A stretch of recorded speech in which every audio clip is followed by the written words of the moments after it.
Sí, y quisiera retomar esto que señalas, Juan Francisco, si me permites, para dar pie justamente ya a nuestro análisis, en el hecho de decir, imagínate qué hubiese pasado si este hombre que es, recuérdame su nacionalidad, Juan.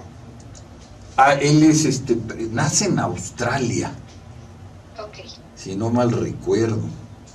Bueno, pues desafortunadamente la realidad de muchos mexicanos, si hubiesen nacido en esas condiciones, difícilmente, no dudo que algunos sí, hubiesen podido alcanzar el tipo de vida que, por ejemplo, este hombre tiene. Es decir, todavía seguimos siendo un país con unos rezagos tremendos, con unas deudas históricas hacia grupos marginados muy fuertes. Y bueno, pues muchos, el día de hoy, algunos no estamos trabajando justamente porque mañana se conmemora el 102º aniversario, no de nuestra primer constitución, pero sí de aquella que es la última que reúne al Congreso Constituyente y que se promulga el 5 de febrero de 1917 y que uno de los ejes centrales, uno de los grandes artículos, va a girar justamente el artículo 3º en torno a la educación, que bueno, pues Peña Nieto le agregó un adjetivo más, y es que la educación que nosotros tendríamos en teoría, para estas fechas derivadas de la reforma educativa, pues sería una educación de calidad. Pero tenemos todavía deudas pendientes, es que la educación en México sigue siendo una educación que aún no es para todos. No, fíjate que coincido, y platicaba yo precisamente hace rato, en estos días, los muchachos que quieran entrar a la UAP tienen que empezar a estudiar para presentar sus exámenes en junio, si no mal recuerdo, y va a haber unos cursos para que prepararlos, ¿no? Pero comentaba yo también que qué tristeza que no hay lugar para todos, ¿no? Es que ahí es donde está esta trampa, ¿no? Esta trampa de pronto generar chicos que sean totalmente exitosos, que sean muy buenos estudiantes. Y no sé si te ha tocado, Juan Francisco, jóvenes que llevan muy buenos promedios, que son muy disciplinados y que de pronto no ingresan a las universidades públicas. Y nada tiene que ver con su rendimiento, sino con la demanda. La demanda, desafortunadamente, rebasa la capacidad de lugares que hay en las universidades públicas. Y bueno, pues muchos lo intentan. Yo conozco jóvenes que lo han intentado por años, porque desafortunadamente en sus bolsillos no pueden aspirar a una escuela privada. Otros sí, y esto también, en el caso exclusivo de Puebla, ha generado una proliferación de universidades denominadas, llamémoslo así, entre comillas, patito, y que curiosamente están ligadas a capitales de, curiosamente, rectores, exrectores de la propia Casa de Estudios Pública del Estado. Es muy, muy curioso, es decir, se intenta resarcir lo uno con lo otro. Te oigo. No, pero bueno, sí habría que buscar las formas en que, uno, que la universidad pública tuviese mayor capacidad, y dos, que realmente estuviese enfocada no solo a la universidad en Puebla, sino en todo el país, hacia las carreras que realmente les van a garantizar que puedan acceder a un trabajo.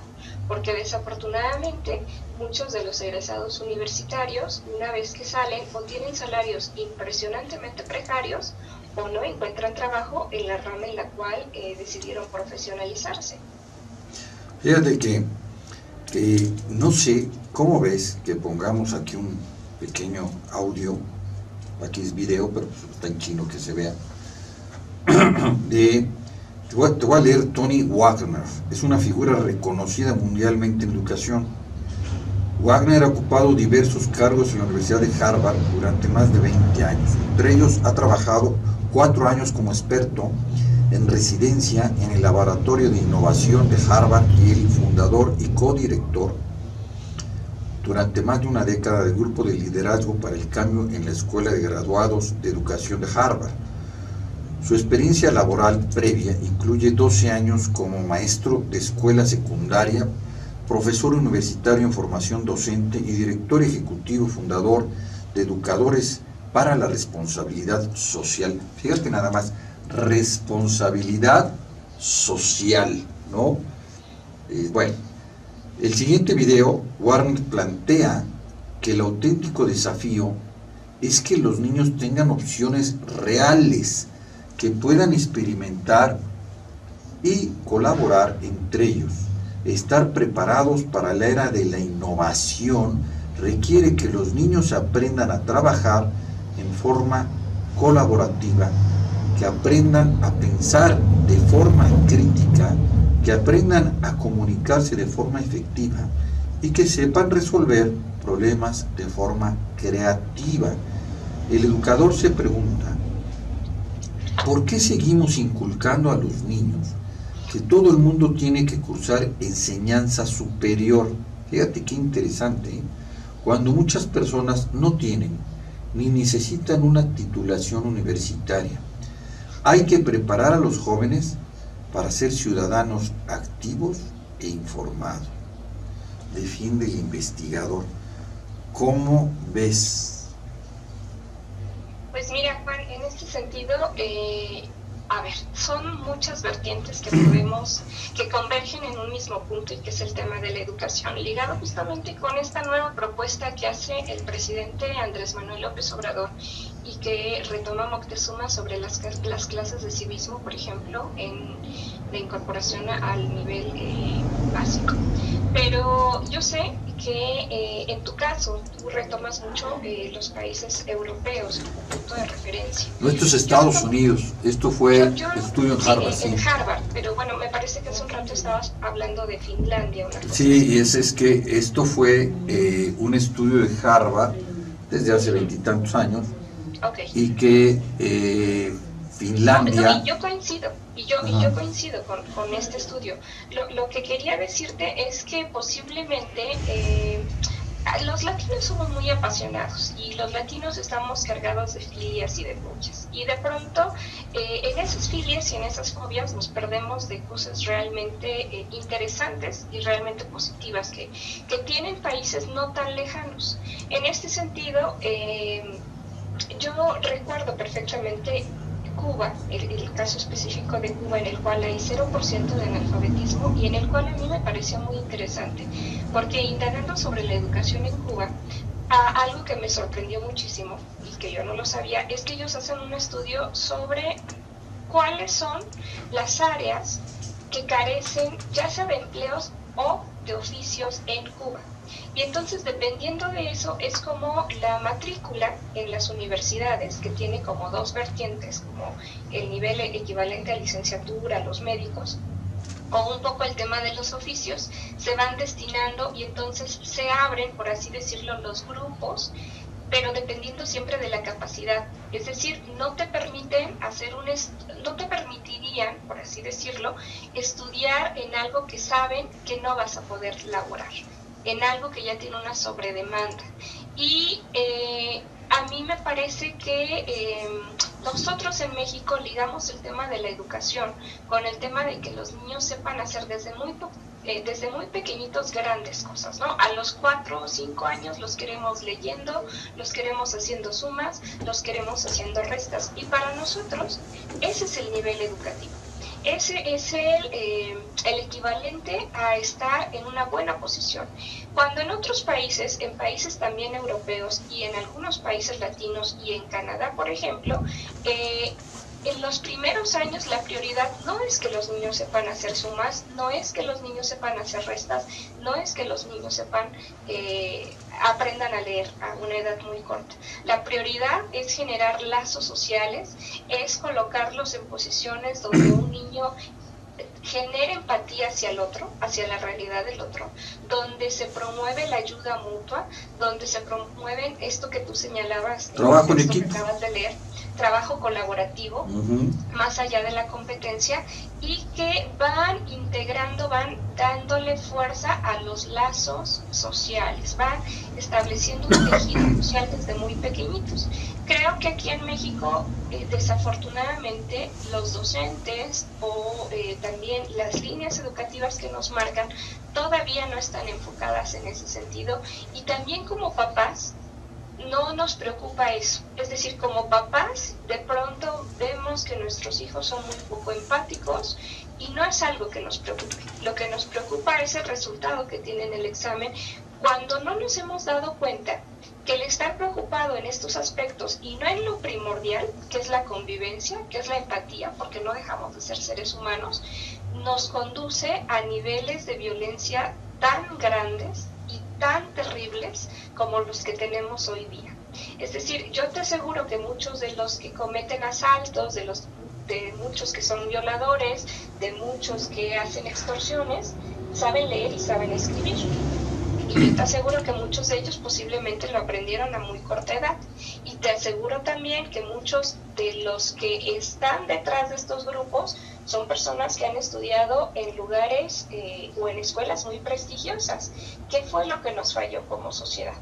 ¿Qué fue lo que hicimos mal en el nivel no solo de casa, también en el nivel educativo? ¿Qué áreas dejamos descubiertas para que de pronto se convirtieran, no quisiera hacer esta analogía, pero en una especie de monstruos sociales que en lugar de contribuir a cosas positivas, pues hoy resulta que los tenemos totalmente azorando la sociedad? Bueno, pero fíjate, a mí me gustaría, desde lo que estás comentando, estos países que se han dedicado, como el caso de Tony Wagner, a estudiar y en serio a enfocarse al desarrollo del ser humano, los resultados que han tenido en la sociedad han sido fenomenales, ¿no? Sí. Las economías con ingresos elevados tienen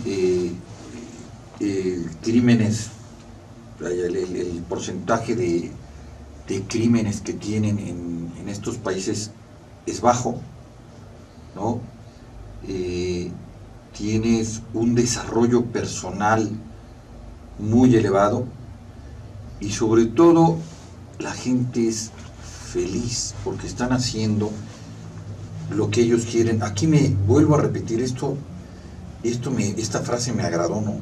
Estar preparado para la era de la innovación requiere que los niños aprendan a trabajar de forma colaborativa.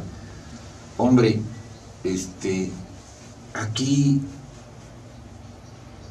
es a los niños, bueno, hay colegios, por cierto, muy caros, que lo primero que hacen es, en vez de enseñarlos a trabajar en grupo, lo que hacen es, los enseñan a competir y a ganarle al que está junto.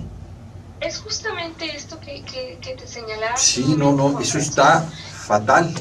Los modelos que intentamos replicar, pero somos muy malos replicadores. Es decir, no nos fijamos en las cosas realmente centrales del tema de la educación. Yo no sé si tengas muchas mujeres alrededor de ti, y no me refiero a cuestiones románticas, sino a amigas, no, conozco muchísimas, hermanas, ¿sí? etcétera, en el sentido de decir que a mí me ha pasado en estos últimos días, Juan Francisco, leo de pronto la cantidad de mujeres vulneradas en la Ciudad de México, en la Ciudad de Puebla, en otros lugares, y yo digo, bueno, de verdad que hasta ir a la tienda de pronto puede convertirse en un peligro, ya no para las señoras o las personas de mi edad, pero sí para señoritas muy jóvenes. Es decir, los relatos cada vez son peores y están, aunque parecen temas totalmente desconectados, por supuesto que hay una cuestión ahí de principios y educativa de fondo en las personas que se están dedicando a este tipo de extorsiones, de secuestros, de violaciones. Regresamos al mismo punto, porque vivimos en una sociedad muy fragmentada y en una sociedad donde el dolor del otro no nos representa absolutamente nada. El sufrimiento del otro no nos interpela, no nos cuestiona, no nos hace sentir absolutamente nada. Esto que tú has señalado señalado en los últimos programas de manera reiterada. La empatía, estamos quedándole a deber a temas de empatía social de una manera que nos está desafortunadamente pasando una cultura muy alta a los mexicanos. Sí, el no ponerse en el lugar de los otros, ¿no? El no ponerse en los zapatos de los otros. Eso le pasó por algo. Es que él hizo algo y provocó que eso sucediera, etcétera, ¿no? Sí, tristemente es muy difícil en México y se ve hacer equipo. Y fíjate, lo voy a llevar un poquito a la política. Qué bárbaro. En todos los partidos hay una división bárbara, ¿no? Mira que lo estamos viendo en este momento. Sí, efectivamente tenemos hablemos a nivel estatal, tenemos un Partido Acción Nacional que de pronto entre ellos mismos nos hacen saber todas las cosas terribles que están pasando y que piensan los unos de los otros. En Morena, que bueno, tampoco... Bueno, ahora están atrás. Morena es un partido sumamente joven y bueno, hay un encontronazo ahí entre regidores y la presidenta municipal, por la entrega-recepción con el anterior alcalde Luis Bank, que si está bien, que si no está bien, que si fue bien hecha o no, pero no es para ponerse así y el gritarse de esa manera hay que trabajar en equipo. Y luego por otro lado, pues por la coyuntura que estamos viviendo, pues Morena tiene en estos momentos, pues para las elecciones del 2 de junio, estas elecciones extraordinarias por el triste suceso que ya sabemos cuál fue, pues una probabilidad muy elevada de que gane las elecciones. Entonces ya hay 2 tiradores, ya no hay solamente uno, y a un tirador o a un candidato lo apoya Monreal en el Senado, y al otro candidato lo apoya Jelko Polensky, como se llama, ¿no? Y agarras y dices, pero ¿qué es esto? Por Dios, señores, están haciendo su partido, se está consolidando, se está formando. ¿Qué pasa, no? Pero, y lo ventanean todo, lo ventanean todo, y espérate a la guerra sucia en 1 o 2 semanas, porque ya en marzo empiezan las elecciones, en las campañas. Entonces va a ser, creo que abril y mayo, pero ya serían, por así decirlo, campañas internas, o para crear tu estructura, para poder participar. Y pues si vas así, fíjate, de dividido, dices, bueno, la ambición del poder, por favor, pero ¿qué está pasando, no? Sí, la ambición de poder, pero finalmente veamos estos 2 perfiles, ¿no? Tenemos por un lado a Miguel Barbosa, Luis Miguel Barbosa, que yo creo que fue a todas luces visto por todos aquellos que somos auténticamente o que vivimos en el estado de Puebla, que fue una elección bastante particular en la que Morena arrasa, excepto con el tema del gobernador. Y que una fracción de Morena dice, bueno, ya aseguramos que podemos ganar con este perfil, que es Luis Miguel Barbosa, pues tuvo una gubernatura robada, vamos nuevamente con él. Y por otro lado, el autodestape, efectivamente con apoyo también de un hombre muy importante, cercano a Andrés Manuel, que es Alejandro Armenta, y que dice, bueno, yo también quiero competir para la gubernatura, ¿no? Y entonces hay un par de declaraciones que, mira, un poco lo que decía Chaplin, visto de fuera, o sea, visto de lejos, es como una tragedia, Pero visto de fuera parece un poco una comedia, en el sentido de que J. Cole de pronto declara, bueno, estamos muy anticipados para destapes, ¿no? Y yo leí un comentario que decía, bueno, pero ella se la ha pasado destapando a Luis Miguel Barbosa desde hace mucho. Y no porque yo esté a favor o en contra de alguno en particular. Tenemos a un perredista en realidad, que es Luis Miguel Barbosa, claro, y a un expriista, que es Alejandro Armenta, que nace y que crece políticamente bajo la sombra, pues, de Mario Marín. Eso es algo conocido, pues, por todos, ¿no? Es algo innegable.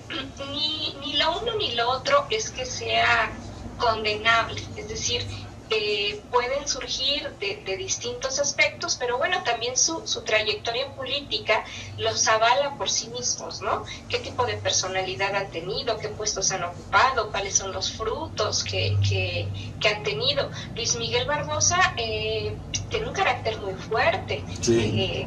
Es un hombre que no precisamente... es un hombre mesurado en muchas de sus declaraciones. Es muy fuerte. Y tenemos un hombre como Alejandro Armenta, que pareciera ser un poco más moderado, que pareciera ser un hombre muy fiel a sus ideas, y que de pronto 2-3 días antes de que él se autodesignara como precandidato, no sé si vieron nuestros amigos, o si viste, Juan Francisco, que él estaba en un evento en el estado de Puebla, no recuerdo en este lugar, en este momento en qué lugar, y que no lo colocan en la parte del Claro, ya. Y entonces él, en una actitud que al menos yo de manera personal jamás lo había visto, pues él dice, reclama, sí. Me coloquen donde me coloquen, ahora yo no me siento. Son dos perfiles interesantes. Esto que menciono son un poco anécdotas, pero anécdotas que deberían invitarnos a revisar los perfiles de cada uno de los, en este momento, precandidatos de Morena, de revisar su trayectoria y sobre todo de revisar sus resultados. Y algo que me parece, como simpatizante de Morena, muy triste, a mí de manera particular, es que se plantee un candidato, se haya planteado en la elección pasada y se plantee para esta elección un candidato que no sale de los cuadros de Morena, que no es un auténtico representante del partido, sino que cualquiera de las dos opciones significa pues la intromisión, o final no intromisión, pero bueno, sí un perfil que no pertenece a los cuadros tal cual de Morena. Bueno, yo eso te lo comenté hace tiempo. Te dije, vas a ver cómo cuando vaya acercándose las elecciones, o cuando ya empiecen a tener poder, cómo van a empezar a cambiar las cosas, ¿no? Y se veía venir, vaya, era algo totalmente predecible, porque desde el momento en el que tú haces ciertas alianzas estratégicas, totalmente pragmáticas, esto es predecible, vaya. Realmente, aunque es un partido nuevo, estaba anunciado, hay un libro, ¿no?, que se titula Una muerte anunciada. No es que esto sea una muerte, pero este tipo de rivalidades y este tipo de golpeteos de alguna manera estaban ya anunciados. Pero no debería de ser. No debería de ser. Mira, te lo digo como panista. Cuando nosotros éramos oposición, pues fuimos la mejor oposición. ¿Por qué? Porque pues no había el triunfo, sino que todos nosotros hasta aportábamos de nuestra bolsa y éramos muy unidos. Sí, la verdad es que el PAN se le extraña como oposición de esos momentos, porque realmente cuando llegaron al poder, sí nos quedaron a todos los mexicanos, me incluyo, muchísimo a deber, y bueno, pues eso también es una muy, muy triste realidad. Te interrumpí porque te quería comentar algo, perdón. No, dime, tú dime. No, pues es que ya se me olvidó. Pero fíjate que aquí lo interesante de todo esto es que no es el PAN, es en realidad el mexicano. O sea, es el propio mexicano que es así, ¿no? Ya cuando llego, ya cuando tengo un puesto, ya cuando tengo el poder, y fíjate que ¿no? Se criticó tanto al sistema anterior y se adoptó ese sistema, dices, bueno, el otro día escuchaba yo como Humberto Aguilar comentaba, y me llamaba mucho la atención, y qué razón tiene, ¿no? Le quitamos el monopolio de la corrupción al PRI. Qué terrible. No, y ahí vienen atrás todos los demás que están entrando. ¿No? Entonces agarras y dices, bueno, entonces esto es algo de partidos políticos, esto es algo de que es el PAN, el PRI, es Morena, es el PRD, no, son los mexicanos. En algún momento me preguntaban a mí, bueno, ¿y tú cómo bueno, no le...? No, perdón que te interrumpa, Juan Francisco. Dime. Son los mexicanos, ahí me estarías incluyendo, yo también soy mexicana y no creo que todos los mexicanos ahí es que ahí iba yo, ya no me dejaste terminar. Pero está todo dar. Pero sí, fíjate, a mí me preguntaban, bueno, el por qué o cómo uno no le entra a ese sistema de corrupción. Alguna vez me lo preguntaron y yo lo que comentaba, le digo, es que esto es muy sencillo. Y digo, cuando tú tienes tus valores, tus principios muy bien cimentados, pues no eres corrompible. O sea, para que haya corrupción, pues tiene que haber dos, ¿no? Pero eso es un poco en el nivel de la abstracción. Intentemos darle nombre. Cuando hablamos de principios que no te permiten corromperte, ¿de qué específicamente estaríamos hablando, Juan Francisco? Ahí está muy interesante, que yo hablo de la educación que uno trae, pero resulta que muchos con los que creciste, muchos, hasta personas cercanas tuyas, traen la misma educación. O mejor inclusive, ¿eh?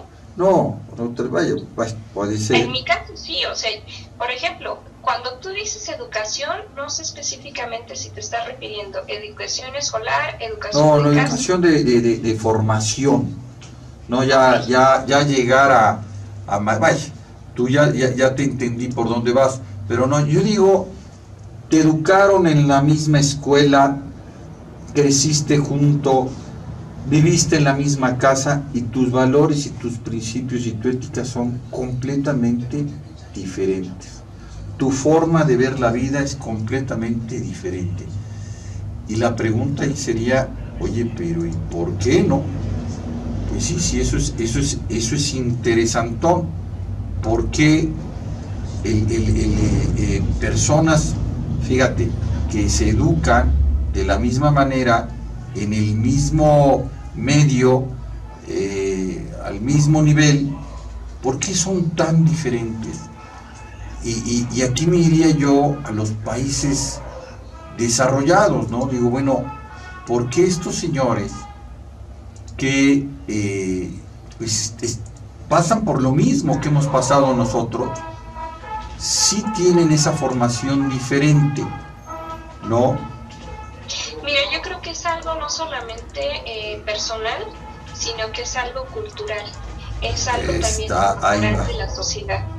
Es decir, pero ¿por qué hay esas honrosas excepciones, no? Porque, no, a ver, mira, quisiera poner un ejemplo. Nosotros en nuestro país, esto es un ejemplo que tal vez algunos se sientan identificados, tal vez no. De pronto tú tienes un amigo, con el mismo amigo que tú señalas, con el que creciste y que lo ves entrar a la administración pública. Lo ves entrar a la administración pública y en 5 años tiene una fortuna impresionante, que le garantiza la vida a él y a las siguientes 10 generaciones que vienen después de él. Y como sociedad le aplaudimos. Buena parte, bueno, yo no, pero buena parte de la sociedad dice, oye, qué hombre tan exitoso, oye, no pierdas el contacto con fulanito de tal, porque eso te garantiza que en cualquier momento que se te atore algo, te va a ayudar. Pero no éramos así, Carolina. Ese es un comentario fenomenal. Ajá. Entonces es el hecho de decir, no pierdas el contacto. Oye, fulanito está en la calle, porque fíjate que se negó a entrar a un acto de corrupción. Ah, no, es un pobre perdedor, ¿sabes qué? No nos conviene tener ni siquiera que nos vean con esa persona. Oye, pero es honesto, pero es una persona íntegra. Sí, pero es un muerto de hambre, en pocas palabras, vaya. Y nuestra sociedad, es decir, aquellos que integramos la sociedad, aplaudimos. No, bueno, insisto, no es que lo diga por mí, sino es para poner el ejemplo. Aplaudimos todos esos actos de corrupción que en otras sociedades sí son condenables. En otras sociedades, Juan Francisco, cuando saben que el dinero procede de actos de corrupción, a esa persona o a esa familia se les relega hasta cierto punto de la sociedad. Porque no es agradable que sepas o que los otros sepan que convives con personas que han obtenido sus ingresos a través de la explotación, la corrupción, etcétera. Y en nuestra sociedad sí. Y a mí me parece que viene ligado, tú decías, no éramos así, a mí me parece que viene muy ligado con el modelo económico que se implementó en la década de los 80, que es el modelo neoliberal, en el cual nos volvimos como sociedad altamente consumistas, altamente individualistas, altamente competitivos y altamente prestados hacia actos de corrupción rapaz, con tal de invertimos. Lo que importa no es lo que somos, sino lo que tenemos. Y en aras de tener, bueno, pues todos conocemos estas frases, ¿no? El que no tranza no avanza. Hoy día, yo recuerdo todavía en mi generación, en las escuelas, pues se le aplaudía al que era el más inteligente, ¿no? Lo reconocías. Hoy día lo ves en los colegios y aquella persona que es muy dedicada, bueno, pues te parece que está gastando el tiempo porque alguien más le podría hacer su trabajo y él podría estar haciendo otras cosas y está en nuestros valores morales como sociedad totalmente invertidos. Oye, pero ¿en qué momento se dio el cambio? Antes, fíjate, el otro día estábamos cenando, que estuvo muy simpático, que se acercó un amigo de mi hermano, el chico, y estábamos platicando precisamente de eso, ¿no? Porque se acercan a preguntarme cómo ves la situación, y comentaba algo que es muy cierto. Dice, antes hablabas del señor fulano, el señor sultán, el señor perengano, y atrás de él tenía que estar la casa, la fábrica, tenía que estar, había un soporte social, ¿me entiendes? Entonces, sí era el señor don fulano de tal, ¿no? Y los que hacían dinero de otra manera, no llegaban, eran rechazados por la sociedad, no entraban a ese círculo social, ¿no? En todos los niveles, en todos los niveles. Y Puebla estaba considerada como una de las ciudades más cultas, donde había gente más culta a nivel nacional. ¿En qué momento cambió eso? Y ve dónde estamos. Y me dice, ahora resulta que al bandido, porque es un bandido, como dices tú, al señor fulano de tal, que de repente llega a un puesto y se hace multimillonario la propia sociedad ya va y lo va a buscar el señor fulano de tal, porque tiene mucho dinero, no importa que sea mal habido, no importa que haga lo que haga, dices, qué barbaridad.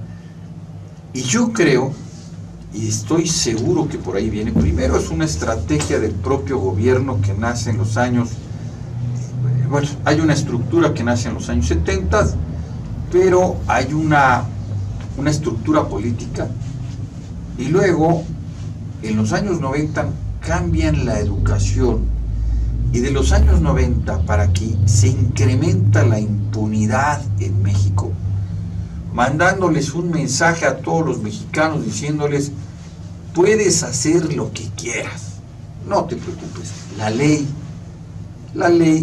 solamente se te va a aplicar si es que sales de los parámetros de impunidad que nosotros, la autoridad, ponemos. Solamente se castiga al culpable cuando el culpable transgrede intereses que afecten a estos grupos de poder. Exactamente. Ni siquiera es al Estado. Exactamente. A estos particulares. Sí, yo coincido contigo y está ligado, y yo no coincido yo considero, las bases en la educación se comenzaron a colocar en los 90 con Carlos Salinas de Gortari, pero las bases sociales se comenzaron a colocar desde los años 80 con la incorporación del modelo neoliberal. Y este grupo del que estás hablando, que es este grupo Atlacomulco, que bueno, pues sus prácticas siempre han sido totalmente, desde los años 70 se formaron en base pues no precisamente a la honradez y a valores que haya que exaltar. Todo esto en conjunto es lo que nosotros hoy día estamos viviendo en consecuencia. Podemos tener personas educadas en los mejores colegios, bajo los niveles estándares, y que sin embargo como personas con valores humanos, bueno, pues dejan mucho que desear, y que creo que sí debiera haber, porque pareciera ser que todo regresa al mismo punto, Juan Francisco, el hecho de replantearnos un modelo educativo, insisto, en el cual, más allá de que el niño sepa leer a una edad muy temprana, la prioridad debe ser que el niño pueda empatizar con otras realidades. El civismo, la educación, los valores, los principios, el respeto, sí, la ética. Ya parece en mi época que yo le iba a hablar a un señor de la tercera edad como ahora hablan los jóvenes o los chavos, ¿no? El tema inclusive de la familia, o sea, las personas, exactamente, claro, lo que tú dices. Dentro de tu propia familia, ¿no? El respeto, ¿no?, que debiera haber, porque hasta no hace muchos años una persona de la tercera edad representaba sabiduría, representaba, claro, consejo, representaba un respeto inmenso, era la raíz, eran, claro, tus raíces. Y hoy día resulta que, pues, de pronto lo escucho tristemente de muchas personas, es el hecho de decir, ya nos estorban, estas personas nos están estorbando. Y bueno, pues como realmente el reflejo, me parece, es muy, muy grave como sociedad, ¿no? No sé si viste que a una mujer justamente de la tercera edad en Veracruz la abusaron sexualmente y la dejaron ahí abandonada, ya la encontraron bastante mal. Pero una mujer de la tercera edad, no, hombre, qué barbaridad. Ya no hay respeto ni hacia los más pequeños, que son los niños. La cantidad de secuestros que hay en nuestro país de niños es impresionante, ni tampoco hacia los adultos mayores. Así es que, bueno, pues sí, hay que invertir, y a mí me parece que la prioridad en este país, la prioridad debe ser en materia educativa, porque de ahí automáticamente se van a resolver todos los demás males que nos aquejan. No, y aparte te vas a tardar, fíjate, por lo que hagamos ahorita, lo que se hagan de cambios ahorita, vas a ver resultados en 10 años. No, en materia educativa no. yo creo que en materia educativa difiero de ti y yo creo que se van a comenzar a ver los resultados en más o menos 20, 25 años, porque tú los comienzas a educar y los tienes que comenzar a educar desde los primeros niveles y no automáticamente salen esos niños. Es decir, hay que esperar a que esos niños se vuelvan adultos y que vayan tomando decisiones. Claro. Entonces, pensé que me ibas a decir que menos tiempo, no me digas 25 años, por favor, ya no lo voy a ver. Gracias por tus deseos. No, es que no son deseos, tristemente, es una realidad. Claro. Sí,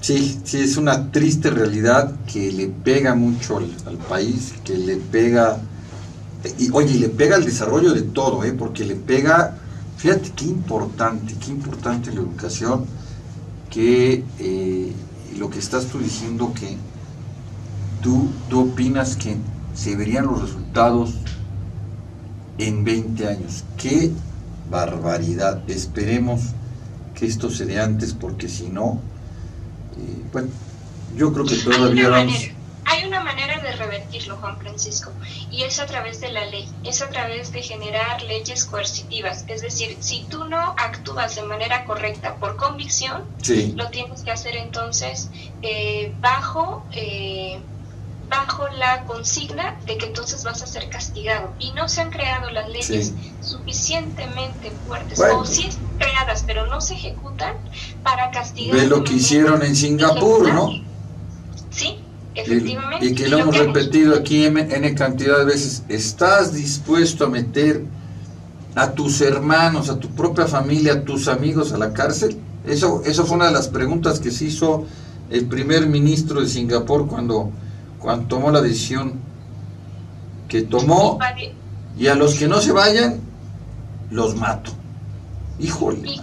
Y que el propio Andrés Manuel López Obrador tuvo su propia precaución en irse hacia atrás, muy posiblemente porque sabía que automáticamente eso equivalía, que tampoco es tonto, al hecho de firmar su sentencia de muerte. Es decir, yo me voy a condenar todos los que están o han estado atrás en periodos anteriores en materia de corrupción, y se me van a ir a la yugular, que finalmente se le están yendo, pero de manera un poco más paulatina.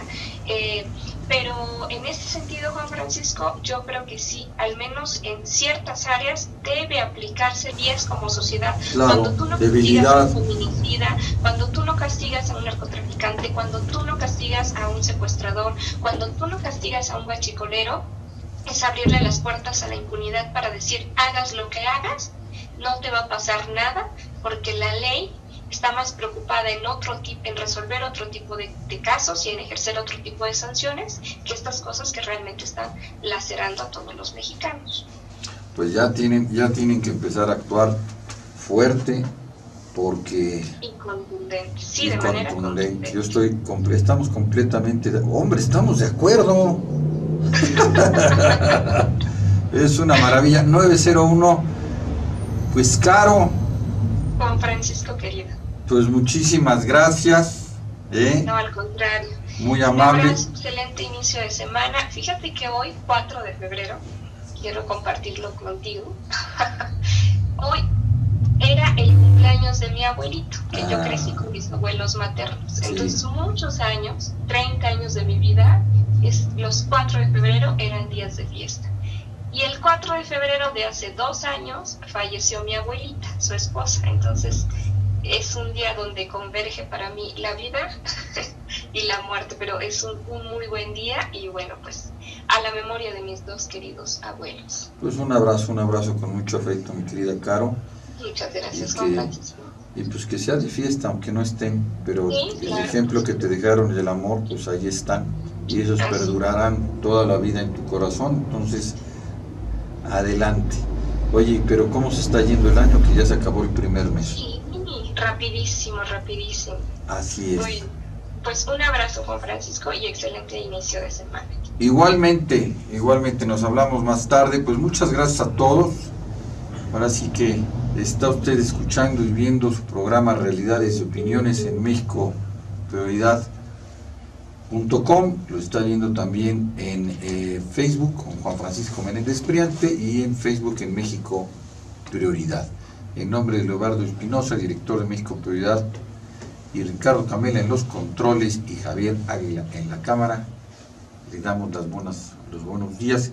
Cuídese, hoy que es día de asueto, descanse, cuídese mucho esta semana. Nos vemos con mucho cariño, nos vemos la semana que entra, lunes ya 11 de enero. ¡Qué barbaridad! ¿Cómo se pasa el tiempo? Un fuerte abrazo, que esté muy bien, muchas gracias por vernos.